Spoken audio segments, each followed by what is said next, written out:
Well, so-called hacktivists have found themselves in hot water lately. We're going to highlight another case today. Hacker weev, also known as Andrew Arnheimer, was convicted in November of violating the Computer Fraud and Abuse Act.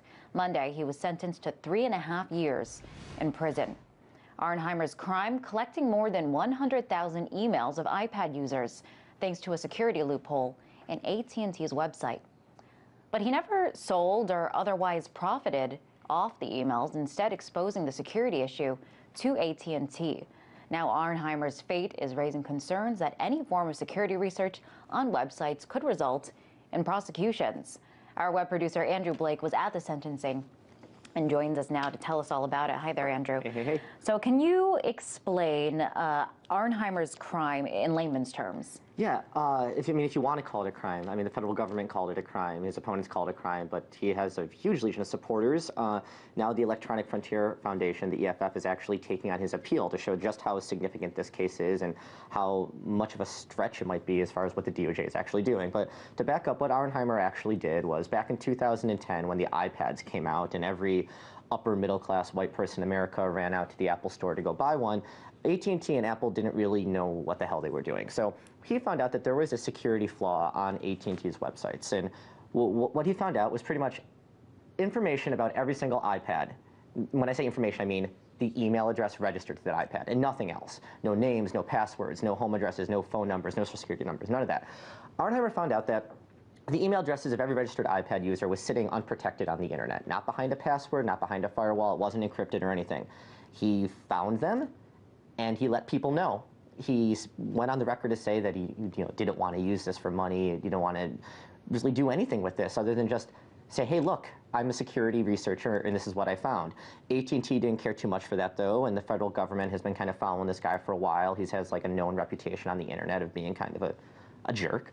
And so they came after him, and he was convicted back in November of last year, sentenced on Monday to 41 months in prison. It's going to be 3 years and 5 months for finding information on a website that the owner of the website didn't want him to find. So to be clear, he didn't do anything bad with that information, with those email addresses. None of the holders of those email addresses suffered any kind of pain or suffering. And the security flaw was actually patched up before the whole story started to spinball. And one crazy thing here is, so he's being prosecuted under the Computer Fraud and Abuse Act, or prosecuted under the Computer Fraud and Abuse Act, the same kind of landmark legislation, the CFAA, that was used to go against Aaron Swartz, that's used to go against Jeremy Hammond, everyone tied to it. Any sort of computer crime falls under the CFAA. And what they said Arnheimer did was that he accessed a protected computer without authorization.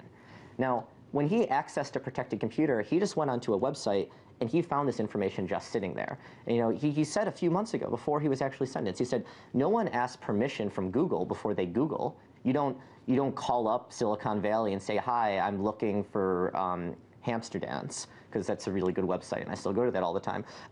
So he violated a law that just really isn't defined, and for doing that, he's now going to he's going to get out of prison when he's 30 now, and he's screwed because the government didn't like him, and these antiquated laws are exactly that. Now, we have about a minute left. I want to ask you, Andrew, I know that computer security community, that community is concerned about this prosecution. Why are they concerned about this? Yeah. Given Arnheimer's sentencing, that he's doing 3.5 years for finding information that's just sitting on a website, anyone can go to jail for using a computer. Exactly like I said, there's no reason. There's really not a big difference between going onto Google or stumbling on someone's personal blog without asking permission as there is just finding this information that's just sitting there. Our pal Barrett Brown, who used to be aligned with the group Anonymous to some sort of degree, there's 3 federal indictments that have been handed down to him during the last 7 months, and in one of those, he could face over a decade in prison for sharing a link on a website, literally sharing a link. And Arnheimer told me, he said, I and all internet users have a right to share links, and he's the first person with a real CFAA case who hasn't killed himself yet. Wow. So just so how significant this really is. Very interesting. Andrew, thanks for telling us all about this case. That was RT Web producer Andrew Blake.